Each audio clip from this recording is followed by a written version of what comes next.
¿Qué tal? El Credit Suisse, una de las entidades financieras aparentemente más solventes de Suiza, se ha desplomado hoy un 30% en bolsa y ha terminado la jornada pidiendo directamente al Banco Central de Suiza que lo rescate. El contagio del miedo en España ha sido inmediato. El IBEX ha perdido un 4,37% y los bancos un valor de 24.000 millones. ¿Estamos ante un nuevo crack mundial? El miedo, el pánico, es la peor enfermedad de los mercados y el hundimiento del Silicon Valley Bank en los Estados Unidos ha encendido peligrosamente esa mecha. ¿Crisis real o crisis de pánico? Cualquiera de las dos opciones es mala porque las consecuencias serán las mismas. El Banco Central de Suiza ha pedido además a las principales entidades financieras que informen sobre su exposición al Credit Suisse. De la misma manera que está por ver la exposición de todos estos bancos que empiezan a verse ya contagiados por esa cadena de miedo y ya tocados por el miedo a deudas soberanas de países. Atención a este dato.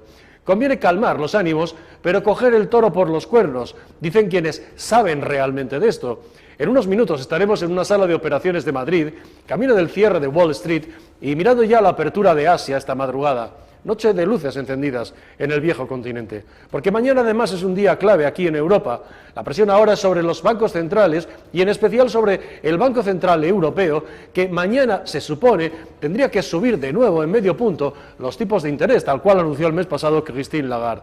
El mundo financiero presiona a Lagarde, vista la cadena de miedo desatada, para que relaje la política de tipos altos emprendida para frenar la inflación. Los ojos están puestos también en la Reserva Federal de los Estados Unidos, pero no es fácil, porque los mercados estarán muy atentos mañana, no solo a la decisión de subir medio punto, de subir menos o de no subir nada, sino al mensaje que dé la dirección del Banco Central Europeo junto a la comunicación de su decisión. En esa letra pequeña estará la clave de los próximos días y las próximas semanas. Lejano parece ya ese objetivo de Lagarde de poner los tipos de interés en el 4% en mayo. La pregunta es también si los mercados están de alguna forma chantajeando a los bancos centrales para que relajen su política de tipos. En cualquier caso, en fin, que a Pedro Sánchez le ha venido Dios a ver de nuevo, otra crisis más. El terreno, no nos engañemos, en el que el presidente del gobierno español mejor se mueve para seguir gastando en tropel sin que su princesa europea von der Leyen le corte el grifo. Prepárense ya para oír al inquiocupa de la Moncloa otra vez, cansinamente, lo de la pandemia, el volcán, el terremoto, las tormentas saharianas, en fin, todo tipo de males que él, Super Pedro, supera como un gran Superman, con el mundo pendiente de sus decisiones desde la Moncloa. En fin, ahora esto, por si nos faltaba algo en los últimos años. Bienvenidos a La Antorcha. A las 20:38, por cierto, y una idea para Moncloa también, han descubierto un volcán en Venus. No sabemos si eso podría tener repercusión también en la política económica de Nadia Calviño y del presidente del gobierno, que va sumando desgracias como excusa para justificar el camino de su política económica y su política en general. Decíamos que nos vamos a una sala de operaciones de Madrid. Estamos en contacto con Gisela Turazzini, que es CEO de Black Bear Bank, colaboradora además de esta casa. ¿De qué diario? ¿Cómo estás, Gisela? Muy buenas noches, Vicente, ¿qué tal? Bueno, 48 horas han pasado desde que estábamos aquí otra vez y decíamos, bueno, ¿y qué pasará? ¿No? Porque estas cosas del miedo pues son muy rápidas, ¿no? Hoy lo que tenemos, y lo hemos contado hace un momento ya, pues ese desplome del Credit Suisse, que se supone que es uno de los bancos más solventes, nada menos que de Suiza. Si alguien piensa en un país de bancos, todo el mundo piensa en Suiza. Y la petición de rescate que ha hecho, ¿no? Es una noticia preocupante, supongo, ¿no? Esto va a más. La verdad es que sí. Bueno, primero es un placer estar cuando tú quieras aquí en el programa, ya lo sabes, es mi casa, OK Diario. Y bueno, para ponerte un poco en situación en lo que hemos vivido hoy en la mesa de negociación de Black Bear, pues bueno, lo del Credit Suisse para mí no es ninguna novedad, ¿no? Lleva un año castigado, sus CDS vienen avisando desde hace al menos 2 años. Aquí el tema es el desbarajuste, te diría, Vicente, que ha habido hoy en el sectorial bancario, puesto que los bancos europeos, como sabéis, se han desplomado en torno a un 10% con suspensión de cotización en bancos, como sabéis, de la magnitud de Credit Suisse y del francés Société Générale, nada menos, ¿no? Creo que todo esto forma parte de un complot del mercado, de un chantaje del mercado, como siempre decimos los traders, para condicionar mañana a la señora Lagarde Y lo que me preocupa de verdad es el Bank of America. Hoy lo hemos estado mirando muy bien con mis analistas, está cayendo bastante estos días y eso me hace desconfiar, la verdad. O se recupera en bolsa o me temo que el mercado sabe algo que todavía nosotros no sabemos. Y bueno, si bien los precios del BAC, el de Bank of America, se sitúan por debajo de los $25, vamos a ver cómo se vuelve a liar bien. Un buen sarao para nuestras mesas. Claro, dices, o los mercados saben algo que los demás no sabemos, que eso ocurre, y por eso se está produciendo esto, no es una simple cadena de miedo, pues porque les entre el pánico. Pues esto ocurre, pero no ocurre tampoco de forma descontrolada, ¿entienden? Ocurre porque hay razones de fondo que el mercado conoce, ¿no? Sí, muchas veces sí que controlamos más variantes que el resto de la población, es evidente, pues porque cuando uno se especializa en un campo tiene más información, no tenemos plataformas más potentes que el resto. Yo en el caso de generar pánico, yo creo que en este sentido nosotros, como te dije ayer, estamos tranquilos. Al fin y al cabo, esos movimientos únicamente generan un cambio en el valor de los activos, pero no se pierde nada en general, salvo si una entidad va a la quiebra, como fue el caso del Silicon Valley Bank y dos más que, como sabéis, lo comentamos ayer. Estos episodios suelen generar decisiones impulsivas para los operadores, ya que un inversor poco experimentado siente dolor cuando ve que su inversión cae y esto provoca pues, ventas bastante absurdas, ¿no? En este sentido te diría, el tema, como te decía ayer, es que este miedo lo use el mercado para salirse con la suya. Yo, si fuera Lagarde, subiría el tipo de interés al 0,50, como sabéis, y seguiría centrada en la inflación, pero como trader, obviamente, y te dije ayer, obviamente me interesa que no lo haga. Vamos a ver qué pasa mañana, pero lo de hoy seguro que se lo va a pensar. Claro, porque tú dices, esto puede formar parte de un, digamos, vamos a llamarle chantaje, ¿no? A los bancos centrales, a la Reserva Federal y sobre todo a Christine Lagarde, que ya anunció en febrero que en la sesión de mañana del Banco Central Europeo, de la dirección del Banco Central Europeo, subiría medio punto los tipos de interés y marcó además ese objetivo del 4% hacia mayo o del entorno del 4% hacia mayo con vistas a reducir la inflación. Bien, pero claro, inmediatamente después de la cadena de pánico que se está produciendo, lo que le están diciendo los mercados es, oiga, relaje esto, ¿no? Cuidadito mañana. Y Lagarde tiene dos opciones, claro, como tú explicabas antes de ayer, además. Si cede a la presión y no hace lo que dijo en febrero que iba a hacer, da la sensación de que la situación es más grave, ¿no? Y dos, pero si cede, parece que, ha ganado la batalla una parte de esta presión, ¿no? ¿O qué? No es fácil para Christine Lagarde. No, desde luego, pero bueno, ya está al mando de una persona que se supone que está capacitada para lidiar con el mercado, ¿no? Como os dije el otro día, espero que Lagarde mañana no suba el tipo de interés y creo que hoy ha quedado claro cuáles eran mis preocupaciones como trader, como operadora, ¿no? Es importante que entendamos que los mercados son muy codiciosos, están muy acostumbrados ¿cómo te diría? Enseguida se acostumbran a lo simple, ¿no? Por lo tanto, este tipo de eventos son muy habituales en los mercados. Y como bien decías, Vicente, sirven para presionar al regulador o al Banco Central para que se imponga su deseo, que no es otro que el dinero fluya con facilidad. Y qué mejor que la política del miedo para apretar a la señora Lagarde, ¿no? Yo te diría, claro, de hecho, que ayer no las tenía de todas, pero bueno... Bueno, mañana a las 3, en torno a las 3 de la tarde será la solución, tendremos la solución y habrá que estar muy atentos siempre no solo a la decisión que toma el Banco Central Europeo, sino a la explicación que da, ¿verdad? La dirección del Banco Central y sobre todo la tendencia que pueda marcar cara al futuro, quizá mantener esa previsión de medio punto, de 2 puntos, de 0,50, pero bueno, decir, a ver si nos relajamos de aquí a mayo y mandar un mensaje un poco salomónico. Hay dos cosas que te pregunto. Credit Suisse, el Banco Central de Suiza ha dicho, bueno, explíquenme ustedes los bancos afectados en general en Europa, ¿qué exposición tienen al Credit Suisse? Porque esto es importante, claro. Y segundo, hay un tema que es sobre estos bancos que están viéndose ya afectados por esta pequeña, vamos a llamarle por ahora cadena de miedo, ¿qué exposición a deudas soberanas tienen, no? Que eso podría ser más problemático. Sin duda, es de hecho lo que ha pasado en parte en Estados Unidos, ¿no? Fíjate que este episodio ya lo hemos vivido en 2012, en 2015, de otra manera, evidentemente, también con el corralito de Grecia, en 2016 con el Brexit, 2018 con la primera subida de la Fed, 2020 con el COVID. Siempre hay esa exposición que comentas. Por lo tanto, yo lo que creo es que no se tendría que poner más regulación al sistema bancario, sino dar salidas o medidas, como te decía el otro día, a que esta reserva fraccionaria se acabe. Porque al fin y al cabo nos enfrentamos todos a un corralito con cada banco y cada riesgo sistémico que se sucede de estas crisis, ¿no? Por lo tanto, creo que hay que ser más responsables en nuestros sectores, en el mío en concreto, pero bueno, es cierto que estas situaciones causan daño a los bolsillos de los contribuyentes también, y el coste de estas crisis lo pagamos todos, eso es algo que no hay que olvidar. Oye, yo el IBEX 35, 4,37 de caída, ¿cierto? Creo que es así, corrígeme si no. Sí. Ha habido una considerable pérdida de valor de los bancos españoles, en torno, yo te contrasto las cifras contigo, en torno a 24.000 millones, ¿o es una exageración? No olvidéis que el dinero en la bolsa cambia de manos, no desaparece. Ya. Vale, perfecto. Es decir, es como la energía, ¿no? Exacto, más o menos. Se transforma, correcto. Estamos a pues un par de horas del cierre de Wall Street. ¿Cómo va la sesión? Y luego Asia. Esta noche va a ser una noche un poco de luces encendidas en salas de operaciones como la vuestra. Sí, sin duda. Ya lo está haciendo desde el domingo. Por la noche nosotros ya empezamos a ver cómo vienen los futuros, cómo vienen las divisas, todo lo que son materias primas, y son jornadas en las que la verdad hacemos relevos, sobre todo en los jefes de operaciones, como bien sabéis, para que todo salga perfecto, para que nuestros clientes estén tranquilos y sobre todas las cosas no estén expuestos a este tipo de chantaje del mercado y de caos. Pero bueno, tenemos que estar muy encima y la verdad agradecemos que vosotros también nos deis un poco de voz a todo, ¿no?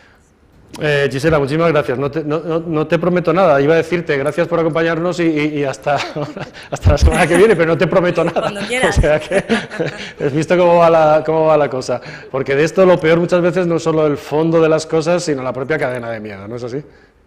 Sin duda, el pánico. El pánico es algo que en el mercado siempre está y es algo que tenemos que intentar no tener. Gisela Turaccini, CEO de Black Bear Bank y colaboradora de KDR. Gracias, Gisela. A vosotros, buenas noches.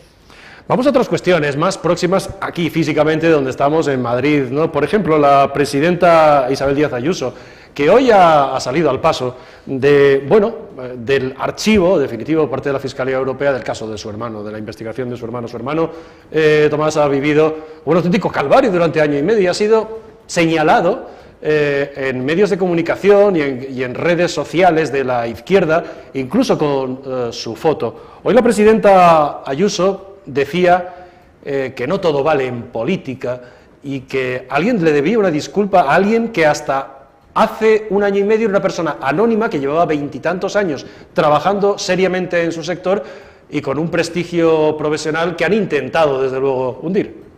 Quiero referirme al decreto de la Fiscalía Europea que ha archivado la compra de mascarillas por parte de Tomás Díaz Ayuso. Es una decisión demoledora contra todos los que vertieron insultos contra él, contra mi familia, contra la honorabilidad de mi gobierno y contra mí. Se trata de una investigación exhaustiva, con numerosas pruebas, incluso con pruebas periciales incluidas, y demuestra que no solo no se ha acreditado irregularidad alguna, sino todo lo contrario. Al sobreseimiento de la Fiscalía Europea se unen otros organismos que también decretaron que no ha habido irregularidad alguna. La Comisión de Vigilancia de las Contrataciones de la Asamblea de Madrid, la Intervención de la Comunidad de Madrid, compuesta por funcionarios, la Cámara de Cuentas, la Fiscalía Anticorrupción y además todas las denuncias presentadas por los partidos de la oposición, con ampliación por parte del PSOE por si había poco. Yo creo que pocos procedimientos en España han estado tan escudriñados como este, en el que el veredicto de las personas encargadas de fiscalizarlo coincide al unísono. A pesar de esto, han sido muchos políticos, especialmente de la izquierda, quienes han señalado, machacado y perseguido a un hombre honrado, Tomás Díaz Ayuso. Desde hace más de un año, la oposición política en Madrid ha vivido de verter graves acusaciones en diferentes vídeos, entrevistas e intervenciones parlamentarias. Ha buscado el linchamiento civil de una persona alejada de la política, ajena por completo a ella, de un ciudadano anónimo al que le han robado el anonimato, su vida laboral y se le ha despojado de su presunción de inocencia. En realidad, se trata de una actuación a la desesperada para intentar desprestigiar a un gobierno que lo único que hace es trabajar cada día por mejorar la Comunidad de Madrid.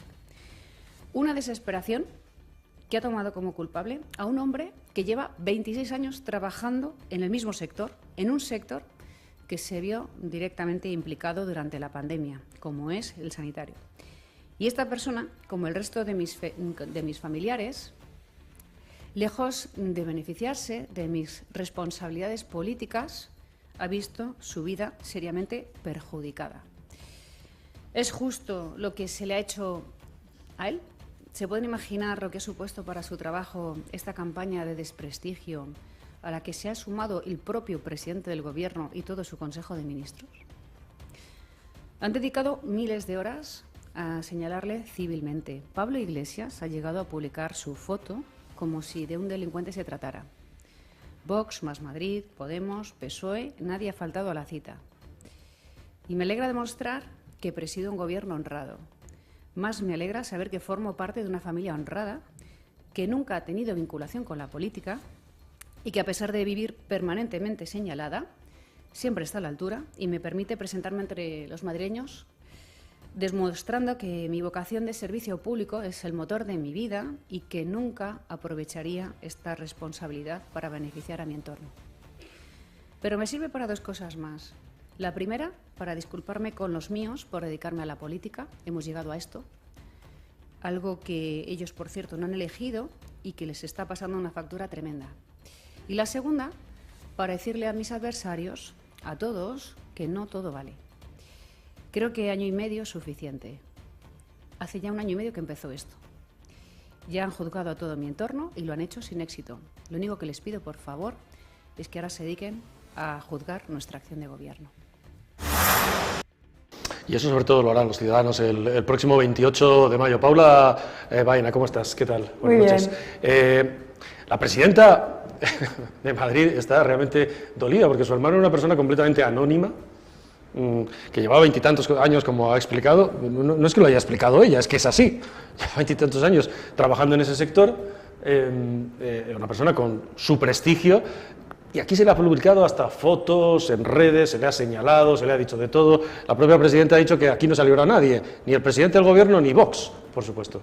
Sí, o sea, yo creo que ahora mismo tiene una sensación agridulce, es decir, por un lado está muy satisfecha porque efectivamente ya todas las investigaciones que se habían abierto en torno a este caso, todas han sido archivadas, es decir, ya se ha constatado en todas las instancias posibles que ahí no había delito alguno, entonces por ese lado mucha satisfacción, pero claro, por otro lado, todo este tiempo, ¿no? Este año y pico de machaque constante de la oposición, ya no solo políticamente ha supuesto, ¿no? Ha podido suponer un desgaste, sino que personalmente el sentir, ¿no? Que por tu culpa, digamos, sí, tu hermano, que es un padre de familia, que bueno, ha visto su situación laboral pues perjudicada, que es lo que decía en el discurso, dice, es que mi familia, lejos de beneficiarse de mi posición, a mi familia le ha perjudicado.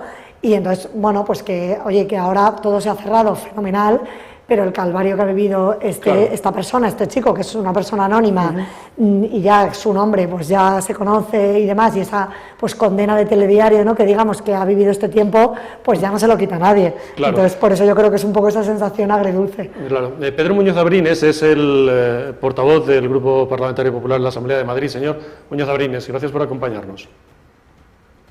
Gracias a vosotros por invitarme. Muy buenas noches. Claro. Es que la descompensación es absoluta. Quiero decir, el señor, no se trata de entrar en comparaciones, pero planteo yo esto, la descomparación es absoluta. El hermano del presidente de la Generalitat Valenciana, el señor Puig tiene 30 imputados en su gobierno por distintos asuntos, sigue cobrando subvenciones estando imputado, pero no se ve en general no se ve en los medios. Y el machaque al hermano de la presidenta Ayuso ha sido el que ha descrito ella y el que acaba de describir Paula. Mira, Vicente, en este país, desgraciadamente, hace ya mucho tiempo, especialmente desde que entró en política lo que llaman los nuevos partidos, estamos en un escenario en el que lo que no importa es la verdad. Lo único que les interesa es señalar, es la condena civil en vida a la gente a la que consideran rivales políticos, incluso enemigos. y no dudan en atacar a los familiares, a los amigos, en señalar, en publicar fotos, como habéis dicho, en perseguir incluso en los colegios a los familiares, atacar a los padres, etcétera, ¿no? Escudriñar hasta la última consecuencia la vida de las personas, porque son incapaces de presentar un proyecto político que ilusione a la gente y por lo tanto tienen que vivir de destruir la imagen y el prestigio de los demás. Y eso es lo que estamos viviendo. Y en este caso es especialmente sangrante porque después de que todas las instancias, desde la intervención general de la Comunidad de Madrid, la Cámara de Cuentas y después la propia Fiscalía Anticorrupción de España cerrase el archivo, pues la izquierda tenía que seguir buscando y buscando la manera de hacer daño y llevó esta denuncia también a la Fiscalía Europea.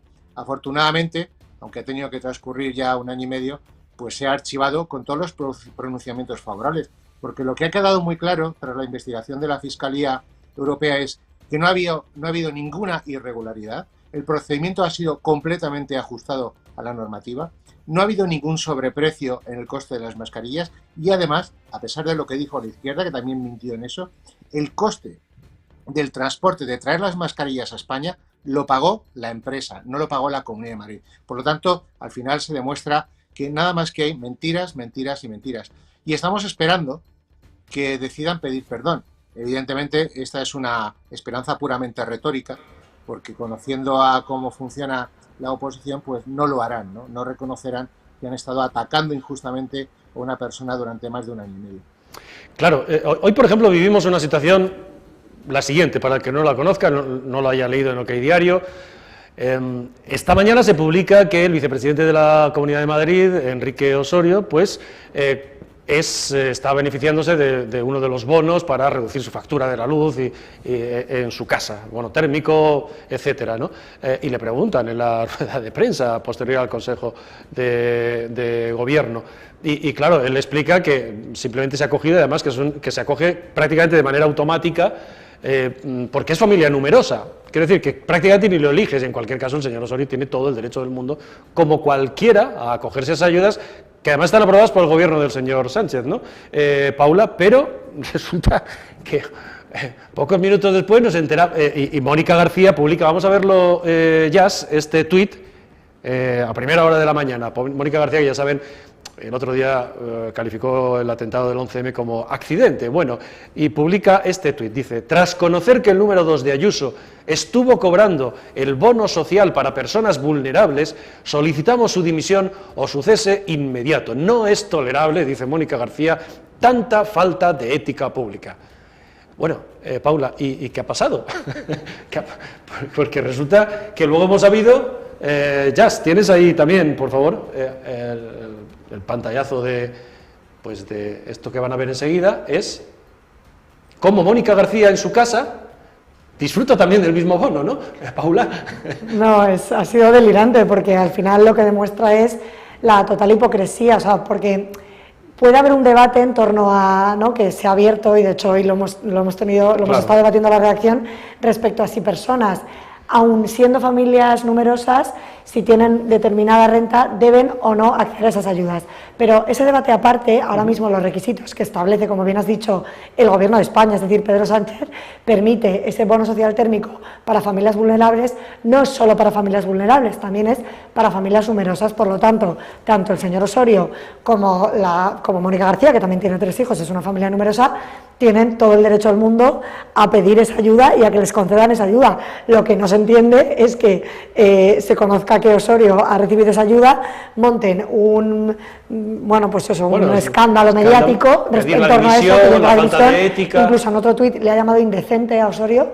Le ha llamado indecente a Osorio. Le ha llamado indecente, y luego conozcamos que la propia Mónica García, que está pidiendo la dimisión, se está beneficiando del mismo bono en su familia. Es una casa que es un ático en Retiro, por la zona de Retiro, un amplio ático en Retiro, ya saben que además tiene otra propiedad abandonada. Sí, en la sierra, en Cercedilla, por ahí. Sí. En Cercedilla. Claro, el señor Muñoz Abrines, o no se ha enterado de lo que pasa Mónica García en su propia casa, hombre, yo no sé cómo calificar esto, porque pedir la dimisión, falta de ética, llamarle indecente, y luego descubrirse que es que ella está en la misma situación. La verdad es que se haga la lectura que se haga, lo de Mónica García es para que abandone ya la política y que abandone su condición de portavoz de un grupo parlamentario y su condición de candidata. Porque si lo sabía, si sabía que en su casa eran beneficiarios de ese bono, cuando entre los dos, entre ella y su marido, probablemente ingresan más de 200.000 euros al año, pues mal, porque evidentemente demuestra que no tiene principios, que no tiene vergüenza, y lo que ella decía del señor vicepresidente, pero luego no tiene dignidad, no tiene decencia. Pero si no lo sabía es peor, porque claro, si no sabe de qué se está beneficiando, es como cuando cobró 13.000 euros indebidamente de la Asamblea y dijo que es que no se había dado cuenta, tardó no sé cuántos meses en darse cuenta que estaba cobrando indebidamente. Hombre, pues mire, alguien que no sabe de qué se está beneficiando, de qué ayudas es beneficiaria y que no sabe tampoco que está cobrando 13.000 euros de manera indebida, es que no sabe gestionar, no sabe cómo funcionan las cuentas. Evidentemente, una persona con esas características no puede ser nunca una persona responsable del mundo de la política y mucho menos presidenta de la Comunidad de Madrid. Por lo tanto, lo que tiene que hacer la señora García es marcharse. Y además, que sean coherentes en su grupo parlamentario, porque sus diputados a lo largo del día han estado llamando indecente y sin vergüenza al señor Osorio y han dicho que tenía que dimitir. Bueno, pues si son coherentes, ya que su jefa de filas está exactamente en la misma situación, que no tiene nada de raro, nada de ilegal, nada de extraño, es simplemente aplicar la normativa a quien la tiene que recibir, que en este caso son también las familias numerosas, pero si son coherentes con lo que han dicho, lo que tienen que hacer es pedirle a su jefa de filas que se vaya, y a ver si se atreven también a llamarla sinvergüenza. Paula, ¿ha habido algún tipo de rectificación o un comentario? No, pero bueno, mañana tenemos pleno en la Asamblea de Madrid, por lo tanto ahí veremos poco qué es lo que... ¿Y algún tipo de aclaración sobre aquello del accidente que llamó mucho la atención este fin de semana? Sí, eso es verdad que ayer tuvimos junta de portavoces, en la rueda de prensa posterior a la junta de portavoces se le preguntó sobre eso y dijo que había sido un lapsus. Claro, pero eso es el lunes, porque Mónica García es muy rápida para llamar sinvergüenza. Sí, es verdad que no utilizó... Pero luego no es rápida para pedir perdón o disculparse. Sí, en sus redes es verdad que hizo las declaraciones, dijo lo del accidente, luego puso un tuit donde sí que se refirió al atentado, pero no hizo alusión a, oye, esto ha sido un lapsus, no dijo nada, y ya fue ayer en la rueda de prensa posterior a la junta de portavoces cuando dijo que había sido un claro lapsus. Queda claro que Mónica García no piensa que fue un accidente. Bueno, lo explicó así. Hombre, pienso que no, pero bueno, lo dijo, pero luego ha dicho que fue un lapsus. Pues sí. Bueno, gracias, Paula, muchas gracias. Nada, señor Muñoz Abrines, bueno, aquello de accidente me sonó un poco, en su momento, se acordará usted al señor Zapatero, cuando llamó accidente al atentado de la T4, negando que se estuviera negociando con ETA, en el que murieron 2 personas, ¿se acuerda? Sí, perfectamente. Yo creo que el problema es que en el subconsciente, en el fondo, les cuesta pensar que pueda haber determinado tipo de atentados en determinado momento, ¿no? Pero bueno, en este caso, tomémoslo simplemente como un lapsus, aunque es verdad que si ese lapsus lo hubiese tenido una persona del Partido Popular, la señora García hubiese sido, desde luego, bastante implacable. Y lo fundamental en este caso es que todo el mundo sea consciente del cinismo, de la hipocresía de la izquierda de este país, especialmente de lo que representa Podemos, Más Madrid, etcétera, Mónica García, que después de todo lo que han hecho, del señalamiento de muchas personas, de acusar, de insultar, nunca piden perdón. Y eso pone de manifiesto cuál es la calidad humana que tienen. Y personas de esa calidad humana, desde luego, no podrán tener nunca un gran nivel, precisamente como responsables políticos.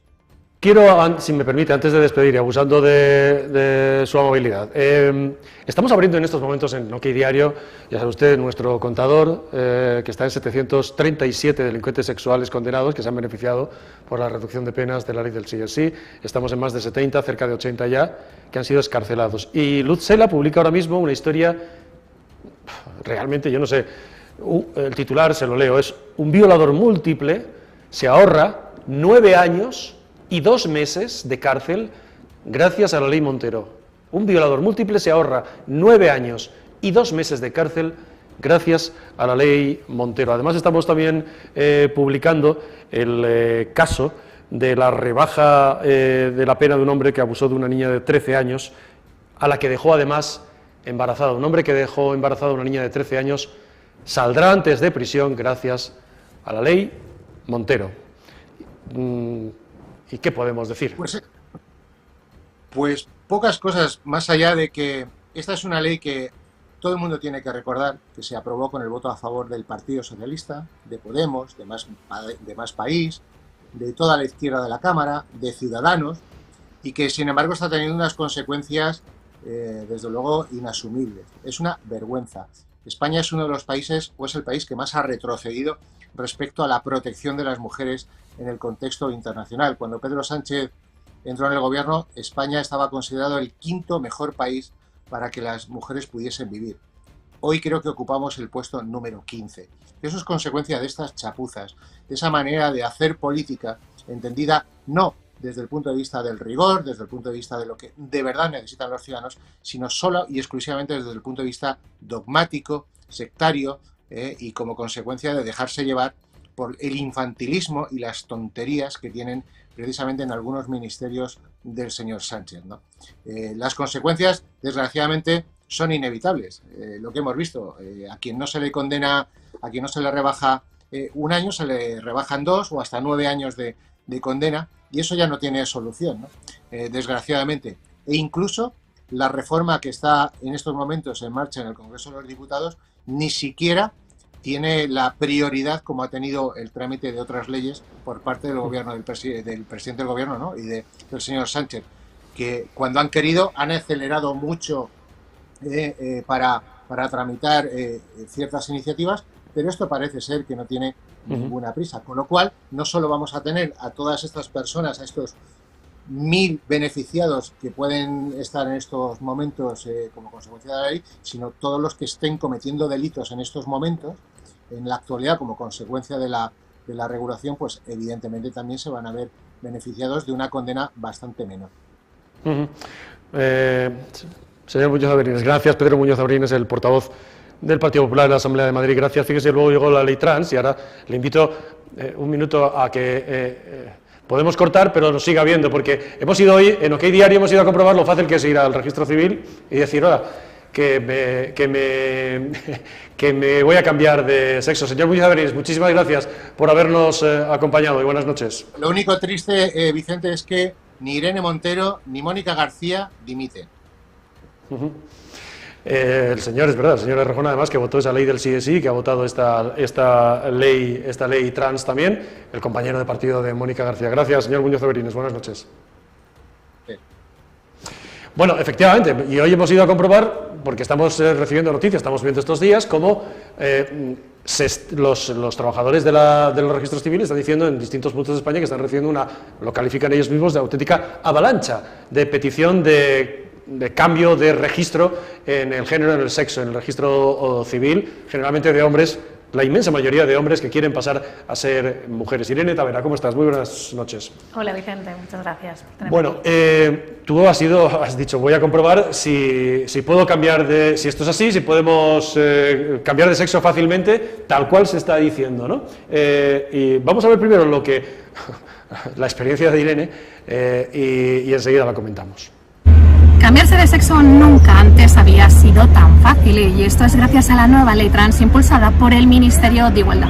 Usted no tiene ni que cambiarse de nombre y esto es lo que hemos podido comprobar en el Registro Civil de Madrid, donde gracias a un sencillo trámite usted se puede cambiar de sexo. Cambio de sexo registral se hace aquí, ¿no? Todas las cosas que harían falta, DNI, certificado de nacimiento si no está aquí, en Madrid, si no está inscrito en Madrid Ciudad, y el padrón. Y luego sería rellenar aquí en el mostrador con esos documentos adjuntos. DNI tal, domicilio tal, código postal tal, teléfono tal, correo electrónico tal, solicita, se procede a la rectificación de la mención registrada del sexo y que pase a constar como tal. Y el nombre, si es que se quiere cambiar, que pase a constar como tal. Y en Madrid la fecha tal. Si no quiere cambiarse de nombre, no pasa nada. Sí puede no cambiarse el nombre. Pero eso es sin cambiar el nombre. La nueva ley donde no hace falta certificado médico ni nada, solo eso. Hay unas cuantas solicitudes, sería entregar esto aquí y luego ellos ya le dan un toque para citarle en la comparecencia. Pregúntame en la cuarta planta, que es donde llega esto. Tienes que venir una primera vez a hacer una participación y la ley obliga a que en unos 2 o 3 meses se vuelva otra vez. Deben tenerse aquí la gente tiene dudas, no sabe lo que está pidiendo para ratificar esa primera comparecencia. No, que pida lo que quiera, que intente tener lo que ella quiere de verdad. Que ella haga lo que considere, si no se lo quiere cambiar, que no pida cambio, que pida conservar lo que quiera. Es tan sencillo como esto. Irene. Es tan sencillo como acudir sin cita previa ni nada al registro civil. En este caso fuimos al Registro Civil Único de Madrid, ubicado en la calle Pradillo, y bueno, entregar pues sencillos documentos como el DNI, el certificado de empadronamiento, el libro de familia, en caso de ser mayor de 16 años, pues para demostrar que no tienes que ir con tus padres, y ya con esos documentos tú lo entregas, rellenas una solicitud de medio folio en la que dice pues que no estás conforme con el sexo que te asignaron en el acta de nacimiento, y luego tienes que poner también si quieres cambiarte de nombre en su caso. O sea, si no quieres cambiarte de nombre, no pasa nada, no hay ningún tipo de problema, y vamos a tener pues a mujeres en la calle que se pueden llamar, por ejemplo, José Manuel. Claro, porque lo que tú has publicado, lo que hemos publicado hoy también, es que lo que se está produciendo en muchos casos es van al registro civil, piden cambiar de sexo, pasar de hombre a mujer, pero les preguntan ¿y su nombre? Y dice, pues yo me sigo llamando, por ejemplo, Vicente. ¿No es así? Exacto, Vicente, y puede ser mujer.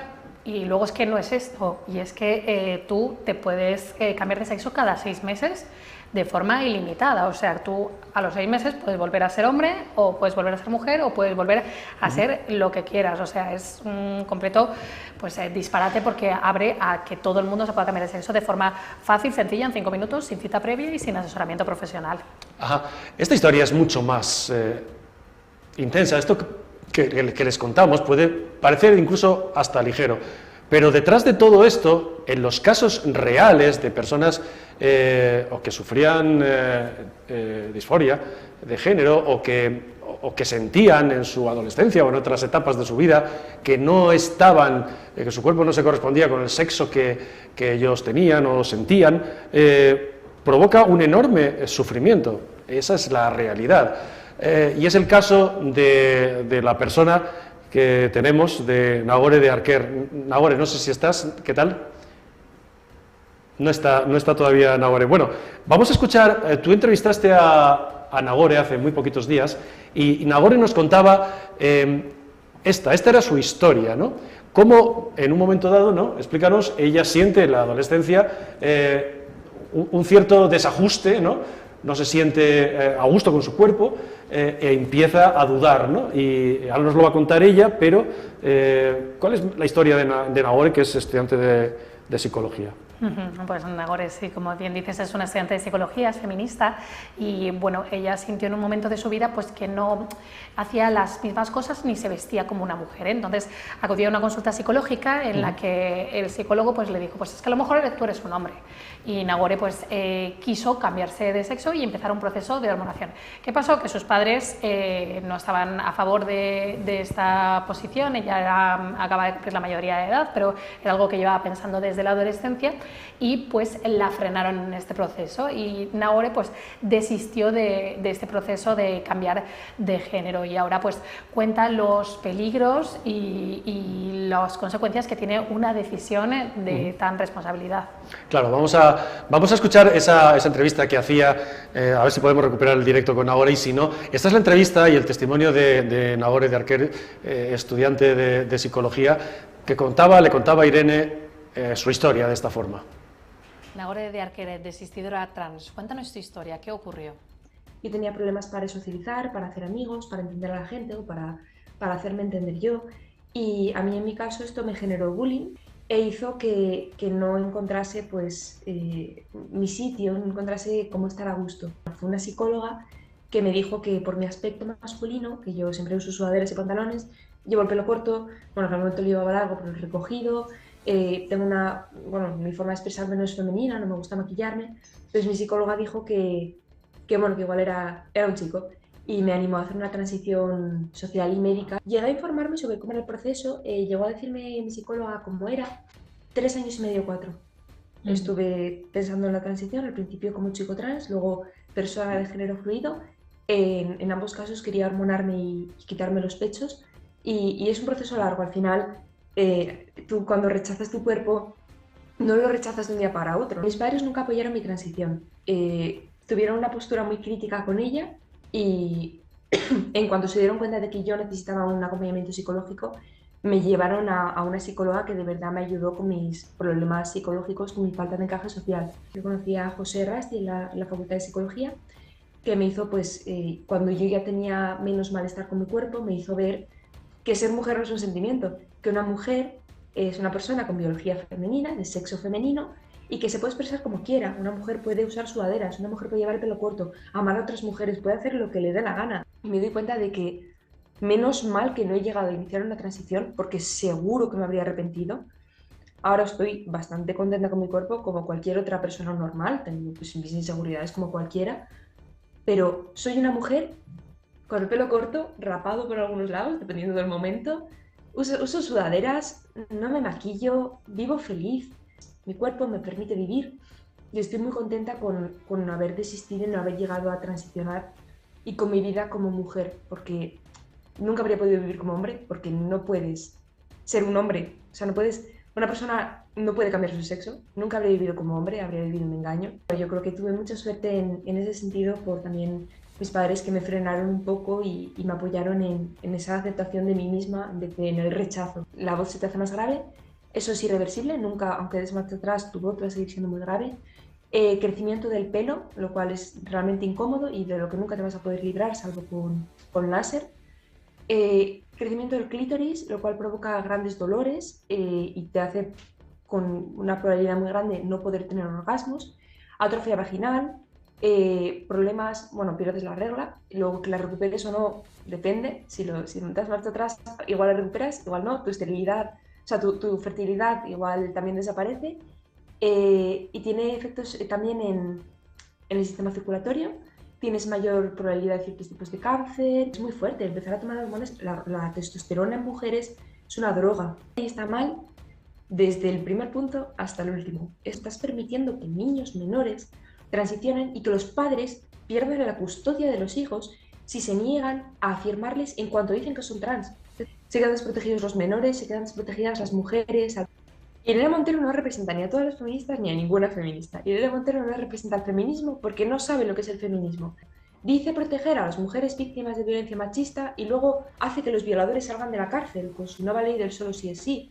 Dice proteger a las mujeres y les quita sus espacios segregados por sexo, sus espacios seguros, libres de hombres. Se lo quita gracias a la ley trans. ¿Qué ha hecho Irene Montero por las mujeres? No ha hecho absolutamente nada. De hecho, ha hecho más daño del que podíamos llegar a imaginar por parte de una mujer que se define como feminista y como psicóloga, que me vas a tener que perdonar, pero yo no entiendo de dónde ha sacado el título esa mujer. No entiendo de dónde ha sacado el título de psicología cuando no entiende lo más básico de la psicología. Y es que la biología no da el comportamiento. Y que un comportamiento no hace que tú tengas que cambiar tu biología. La ley trans no es feminista y cualquiera que lo dude, que le pregunte a Irene Montero qué es el feminismo y que se lo desarrolle. Nagore, ¿cómo estás? ¿Qué tal? Gracias por acompañarnos. Hola, gracias a vosotros por ofrecerme este espacio. Gracias a que tuviste ayuda a tu alrededor, hoy eres una mujer feliz. Efectivamente, sí. Ya lo has explicado, pero esa ayuda es fundamental, ¿no? Cuando se dice, bueno, esto tiene que ser una manifestación de voluntad y poco menos que se criminaliza pues, la ayuda que puedan realizar psicólogos o psiquiatras o la ayuda de los padres, lo explicas muy bien en esa magnífica entrevista que te hizo Irene. Esto es una barbaridad, te pregunto, tú que lo has vivido en primerísima persona. Esto es una barbaridad sobre todo porque el rechazo al propio cuerpo no viene del aire, es decir, tú rechazas tu cuerpo porque tienes unos malestares previos. En más del 90% de los casos, por ejemplo, de la ocupación a manta, en muchos más del 90% de los casos, hay unos malestares psicológicos previos que están llevando a la persona, generalmente niñas adolescentes o que están empezando la adolescencia, que les lleva a rechazar sus cuerpos. Por tanto, la ausencia de acompañamiento psicológico lo único que hace es que estas niñas no puedan pues, tomar una decisión con la que se vayan a sentir a gusto el resto de sus vidas. Claro. En en el ambiente en el que vivimos, y sobre todo tú hablas de las niñas, de las preadolescentes, tú viviste también ese proceso. ¿Hace cuánto que viviste ese proceso? ¿Estamos hablando de que de hace 10 años? Yo tenía 16, así que hace unos 6 años.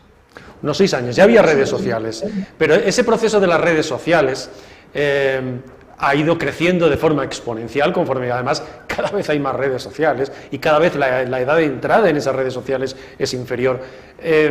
Y dicen los especialistas, claro, es que estamos observando en los departamentos que hay en los hospitales dicen también ellos, una verdadera avalancha de chavales jóvenes que, bueno, vienen dudando y que dicen directamente además, porque lo oyen, lo ven en las redes, que ellos quieren cambiar de sexo. Es otra barbaridad, porque esto va de barbaridad en barbaridad, ¿no? Efectivamente, es un gran problema porque las niñas sufren, las niñas al llegar a la adolescencia sufren, ya sea por los propios cambios del cuerpo normales en la adolescencia como por el sexismo al que se enfrentan más al llegar a la adolescencia. Las niñas están sufriendo y cuando entran en redes sociales, las redes sociales les dicen que si están sufriendo y sienten que no encajan, quizás es porque son trans. Entonces estamos viendo incluso, por ejemplo, el número de mastectomías en Suiza ha aumentado un 11.000% en los últimos años. Hay niñas de entre 10 y 14 años que ya están mastectomizadas, ya no tienen pechos.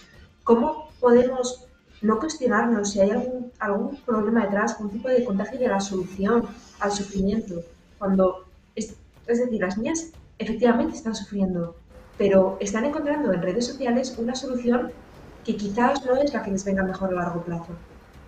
¿Un 11.000% dices que ha subido? ¿11.000% las mastectomías? 11.000, es preocupante. Y es que entre 10 y 14 años hay niñas mastectomizadas. 10 años. Es que es una barbaridad. Claro, eso yo pienso dentro de, si como dicen los especialistas, porque yo lo único, corrígeme tú, que estás pues muy metida en estas cuestiones y además tú eres estudiante de psicología y los especialistas dicen, bueno, es que el 90 y tantos % en un momento dado se arrepienten. Hay cosas que son irreversibles, es decir, ¿qué estamos creando para dentro de, yo qué sé, de 10 años? Cuando ese 11.000% que siendo niñas se han hecho una operación así ya. Claro, es que hablábamos de un porcentaje de entre el 60 y el 80% de arrepentimientos cuando la disforia de género o la transexualidad de la que hablábamos era la que se observaba antes, que eran niños que desde muy pequeños decían que eran del otro sexo, que querían ser del otro sexo, y al llegar a la edad adulta pues decían, no, yo estoy a gusto con mi cuerpo y no quiero cambiar. Pero ahora estamos viendo un nuevo fenómeno en el que está aumentando un montón el número de niñas que quieren cambiar su aspecto físico en la adolescencia. Entonces, si ya teníamos un 80% de arrepentimientos cuando la disforia se mantenía durante tantos años, ¿qué porcentaje de arrepentimientos vamos a tener cuando los niños de un día para otro quieren cambiar su sexo porque sufren y no sufren de un día para otro? Llevan sufriendo años, pero de un día para otro encuentran la solución y dicen que esa es la solución que necesitan. ¿Qué porcentaje de arrepentimientos vamos a tener con esta ley que permite a esas niñas de repente el día siguiente ir al médico, exigir hormonas y el médico se las tiene que dar?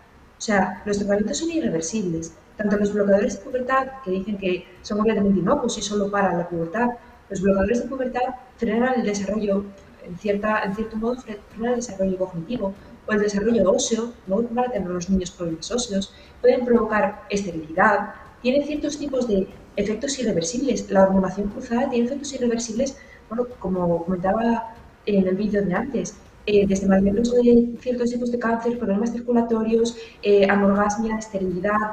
Los problemas son muy grandes y son irreversibles, y lo peor es que si alguien quiere dar marcha atrás, no puede. Cuando hablamos de destransicionadores, no hablamos de personas que hayan conseguido dar marcha atrás, hablamos de personas que se arrepienten de la transición, pero no tienen nada que hacer con respecto a ello. Entonces, ¿qué vamos a hacer cuando dentro de unos años tengamos una avalancha de destransicionadores? ¿Saldrá Irene Montero a decir, oye, me equivoqué? Porque yo creo que no. Y sobre todo, ¿qué responsabilidades se le puede pedir al final? Porque tú haces leyes, en función de tus historias, provocas en miles de personas unos efectos absolutamente irreversibles y luego a ver quién pide responsabilidades. Yo te pregunto, tras la doctrina queer, hay un enorme negocio y han encontrado en las redes sociales una forma de crear digamos, una realidad distópica que no es real, como si esto fuera un problema enorme en la sociedad, pero que está claramente limitado en el número de personas que viven estas situaciones. Para justificar precisamente que haya leyes así, normalizarnos, hacer una especie de ejercicio de ingeniería social y, de paso, te pregunto, un gran negocio, porque hay que vivir, por ejemplo, hormonado toda la vida, eso es un negocio seguro. Claro, hay un negocio detrás muy grande, tanto económico, farmacéutico, las farmacéuticas van a ganar un montón de dinero con esto, como político, porque ahora mismo están utilizando este discurso a través de la política para ganar votos, que también es bastante importante tener en cuenta. Y bueno, al final se están aprovechando de un sufrimiento real. Quiero decir, el número de casos de personas que se autoidentifican trans está subiendo, pero está subiendo por un motivo, y es que están ofreciendo la solución al sufrimiento de las niñas. Las niñas y adolescentes han sufrido siempre han sufrido por el sexismo, por los propios cambios corporales. De hecho, hace años observamos cómo creció el número de trastornos de la conducta alimentaria, generalmente bulimia y anorexia. Observamos cómo hubo un crecimiento, porque las niñas sufrían, las niñas querían encajar, las niñas veían ciertos modelos en redes sociales o en series de televisión antes de las redes sociales, en los que querían encajar, y ahora mismo ven en redes sociales esos modelos, ven que no encajan y dicen, vale, yo sí quiero encajar, quizás tengo que transicionar. Y precisamente se les enseñan estos modelos y ellas realmente buscan dejar de sufrir. Al final hacen negocio con el sufrimiento, lo cual es bastante cruel, sobre todo viniendo de la izquierda, que supuestamente no hace eso. Claro, Irene te quería preguntar algo. Sí, Nagore, tu testimonio deja en evidencia que hay muchos tipos de mujeres, incluso que cada mujer es única y una mujer puede ser más masculina, otra más femenina, o puede haber muchos tipos de mujeres, como bien me contabas en la entrevista que hicimos juntas. Pero también te quería comentar, tú eres feminista y siempre en las manifestaciones se oye este grito de ser mujer no es un sentimiento. ¿Qué hay detrás de esta frase? Efectivamente, pues detrás de esta frase hay que últimamente se está diciendo que ser mujer no lleva detrás una realidad biológica. Es decir, no lleva detrás una realidad biológica, pero entonces, ¿qué es ser mujer? Entonces se habla de que yo me siento mujer, tú te sientes mujer, entonces eres mujer. Y las feministas decimos, no, es que ser mujer es una realidad biológica, no vale cómo te sientas. Si tú te sientes más a gusto con vestidos, eso no significa que tú seas mujer, porque ser mujer no es llevar vestidos, ser mujer no es sentirse de una determinada manera. Ser mujer es tener biología femenina. Las mujeres no tenemos por qué ser femeninas. Las mujeres no tenemos por qué amar a hombres. Las mujeres podemos ser de muchas maneras. Lo que tenemos en común las mujeres es que tenemos biología femenina. Me ha llamado la atención de lo que le contabas a Irene, que tú, claro, estudias psicología. Y dices, ¿y dónde has sacado el título Irene Montero? ¿No? Te llama la atención. Precisamente porque tú explicas... bueno, pues que la relación o no relación entre la psiquis, ¿no?, y la biología, ¿no? Claro, efectivamente, yo creo que hay un problema actualmente de medicalización de los problemas psicológicos. Es decir, en cuanto hay un problema, se medica automáticamente. Esto pasa en un montón de problemas psicológicos y sobre todo en este tema del rechazo al cuerpo, automáticamente se medica a la persona cuando realmente el problema no está en el cuerpo de la persona. Entonces va un poco por ahí la cosa, que el hecho de tener una biología determinada, el hecho de ser mujer, no implica que yo me comporte de una determinada manera. No hay ninguna relación entre ser mujer y que te gustan los vestidos, ser mujer y comportarte de forma más tímida. Todo es socialización y al final creo que es lo que Irene Montero no termina de comprender, que el hecho de que yo me comporte de otra manera no significa que mi cerebro esté equivocado. Significa que me comporto de una manera pues que socialmente está menos aceptada y ya está. Ahora ha sido un placer hablar contigo, escucharte y sobre todo comprobar. No te voy a preguntar qué edad tienes. Yo, como soy muy mayor, me siento en la tranquilidad de preguntarle a todo el mundo cuando os veo tan jóvenes, ¿qué edad tienes, Nagore? Al final lo he preguntado. Tengo 21 años. 21 años. Pues no sabes cuánto me alegro de que con 21 años seas una mujer feliz. Un abrazo fuerte. Gracias, muchas gracias. Bueno, Irene, qué buena historia, qué cerca, ¿no? Y sobre todo además de su posición personal e ideológica, cómo conoce esta realidad con la que se frivoliza tanto, ¿no? Y se frivoliza al final en el propio BOE, con una ley como Bodrio como esta. Sin duda, un testimonio muy maduro de una chica que dio marcha atrás, que tuvo asesoramiento, que tuvo el apoyo de sus padres y que refleja perfectamente las atrocidades que puede llegar a tener esta ley en el caso de muchas personas.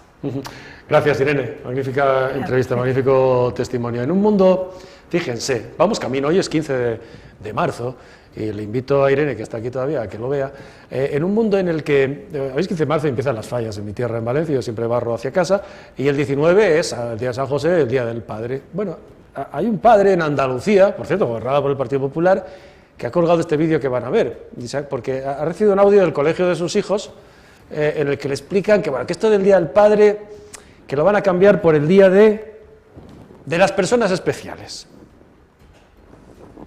Mira, os quiero enseñar un audio que ha pasado una profesora del colegio público, ¿de acuerdo? Colegio público es lo que pagamos todos los españoles, la enseñanza que le vamos a dar a nuestros hijos, ¿vale? Enseñanza que están obligados a dar. Pues, esto es el audio que han mandado, no tiene desperdicio, ¿eh? Buenas tardes, papi. Mira, era para decirlo que el día 19, que cae en domingo, es el Día del Padre, ¿vale? Toda la vida. Como bien sabéis, ya no se celebra el Día del Padre, pues hay muchos tipos de familias, monoparentales, hay cuando son a lo mejor dos madres o dos papás, entonces... Para, un perro y una vaca. Lo que vamos a celebrar es el Día de la Persona Especial, ¿vale? Bonito. Con lo cual, a ver si me podéis ir trayendo una foto ya, o de la familia, o por ejemplo, venga, el primo Jaime es el primo más guay. Primo Jaime, súper guay, soy lo mejor del mundo. El primo Jaime. El 19 de marzo es el día del primo Jaime, ¿vale? Guay, que con el que más se divierte mi niño, con el que más se ríe. Pues el primo Jaime, con el niño. O por ejemplo, con los abuelos, o la familia entera, o si queréis, papá, mamá y los hermanos. Un ejemplo, o papá y mamá. a ver, un ejemplo. A ver, papá y una mamá, lo de toda la vida, bueno, venga, vale, lo damos por válido. Papá y una mamá, como algo anómalo, algo que ya eso está, vamos, eso no está visto. Padre y una madre, hombre, por favor. Ayer solamente es hijo único, que no tiene por qué, ¿no? Que puede ser lo que quiera, pero que ya no se llama Día del Padre, ¿vale? Sino que es el Día de la Persona Especial. Así que por favor, irme trayendo prontito las fotitos para hacer la actividad. Una foto en horizontal, claro, ¿ok? tú quieres. Venga, muchas gracias. A ti, encantadora. Buenas tardes. Hay Día de la Mujer, hay Día de la Madre, merecidamente, con todas las letras del mundo. Pero no hay un Día del Padre. Es un acoso y derribo contra el hombre. Es que se está viendo, esto es la escuela pública, es que lo repito otra vez, escuela pública. Escuela Pública de Andalucía. Señor Moreno Bonilla, tome usted nota, y es comprensible pensar en todos los niños que pueden verse en una situación y que no se sientan, pero, hombre, la inmensísima mayoría están deseando celebrar, y que los que somos padres sabemos la ilusión que les hace el Día del Padre, ¿no? Hoy planteaba un diputado, Pablo Cambronero, algo que planteábamos aquí en La Antorcha hace 48 horas. Esta guerra contra el hombre, las declaraciones de la secretaria de Estado, Rodríguez Pam, ¿no es un delito de odio contra el 49% de la población española, que somos hombres? Bueno, pero el día nos deja una buena noticia. Les he dicho que empiezan las fallas, es el día de la plantá, 15 de marzo, y el alcalde de Madrid, José Luis Martínez Almeida, ha estado en Valencia, ha estado con María José Catalá, que es la aspirante a la alcaldía de Valencia, ha estado con el señor Mazón, con Carlos Mazón, el aspirante del PP a la presidencia de la Generalitat Valenciana, y el señor Almeida, le han ofrecido al señor Almeida que encendiera unos petardos, y les decía, hay una buena noticia, la buena noticia es que no ha habido heridos. Ahora lo tienes y chuta para adelante. Chuta para allá. Y chutas así. ¿Seguro? Sí. Y ahora enciendo. ¿Estáis seguros? Sí, sí. Y nos apartamos, ¿no? Sí. No pasa nada. Ahí, dale. No, es que me he quemado. Primero intento, ¿eh? Esto no es un balón, no pasa nada. Ahora sí, ahora. Ahora, ¿ves? porque tire un petardo no se nos va a caer la ciudad, ¿o sí? Le decía, mientras no tenga un balón, el señor Almeida, es menos peligroso con petardos valencianos que con balones en los pies. Gracias por vernos y hasta mañana.